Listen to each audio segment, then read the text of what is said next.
Time now for Sid Sixera, where I got 60 seconds to talk about anything. Start the clock, please. Here's what's on my mind this morning. For essentially a calendar year, if you entered Canada during the pandemic, there was one simple rule: quarantine for 14 days.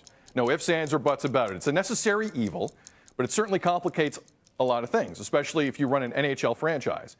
Take making trades, for instance. Acquire a player from a U.S. team, he sits for 2 weeks before you even get him in uniform. However, the stress levels for Canadian general managers went down a little last Friday when the Canadian government, quietly, allowed teams to waive the 14-day quarantine, saying players had to sit now for just 7 days instead. Seems like the feds trust the NHL's COVID testing system. Now, do I think that decision's completely fair? No, not really. But fair went out the window about a year ago. So as a sports fan, I'm going to enjoy this wrinkle to the quarantine rules, because it could mean Canadian teams might be willing to do some more cross-border shopping, if you will, ahead of next month's trade deadline, and that is always a fun proposition, because sports is fun. Almost nailed it. A healthy trade deadline is also healthy for our next guest, Jeff Merrick of the NHL on Sportsnet, Scotiabank Wednesday night hockey, Hockey Central, and of course our trade deadline coverage coming up on Sportsnet April 12th. One of the best in the biz. Jeff, I love you. Thanks for this. Were you surprised that quarantine, as I get out of puberty and my voice stops cracking, were you surprised the NHL got this 7-day quarantine last Friday? I mean, there were rumblings. I wasn't convinced. Were you surprised? Yeah. First of all, good to hear that you're getting hair on your chest. That's excellent. Thank you. Yes. Second of all, a little bit. I think you nailed it with quietly. We were all surprised. And right away, you saw the Montreal Canadiens go to work and they make the deal for Eric Staal. Not exactly. I mean, the deal was in the works for a while, but they finished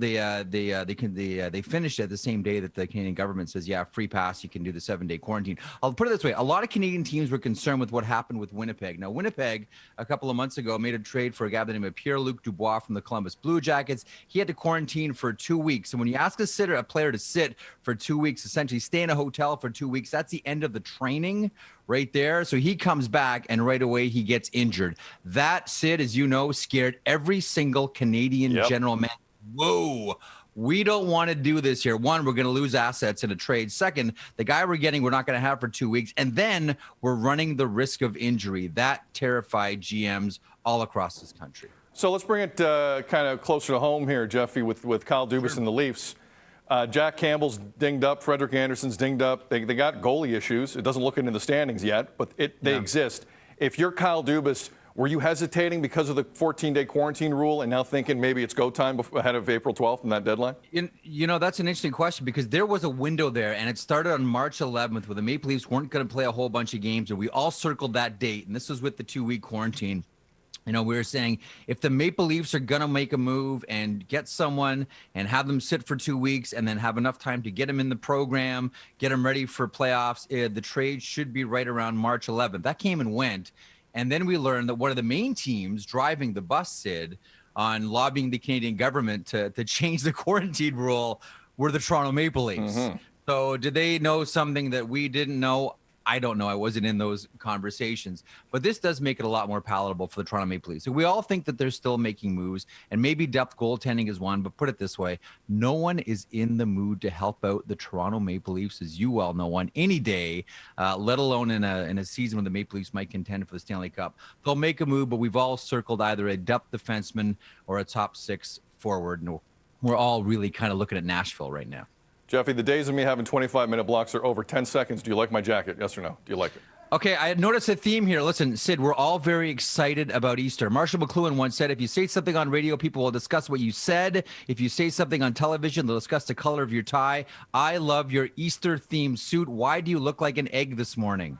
Well, I've been accused of being an egghead before. Actually, that's never happened. I'm not that smart. Deb Berman. Shout out to our stylist, Deb Berman. Jeff, love you. Thanks for getting up this morning. He's the best. Thanks, Sid. My pleasure, pal. Jeff Merrick from the NHL on Sportsnet. He is phenomenal. All right, from that sound off to the other sound off. AstraZeneca. It was ruled yesterday, as of this moment, people 55 and under in this country cannot get it. Too many questions. The you sound off is simple. How concerned are you about AstraZeneca, the vaccine being halted for that age group? 1-866-267-3797. Feedback at breakfasttelevision.ca and Twitter 24/7 at Breakfast TV. It's 6:44. Good morning, Toronto.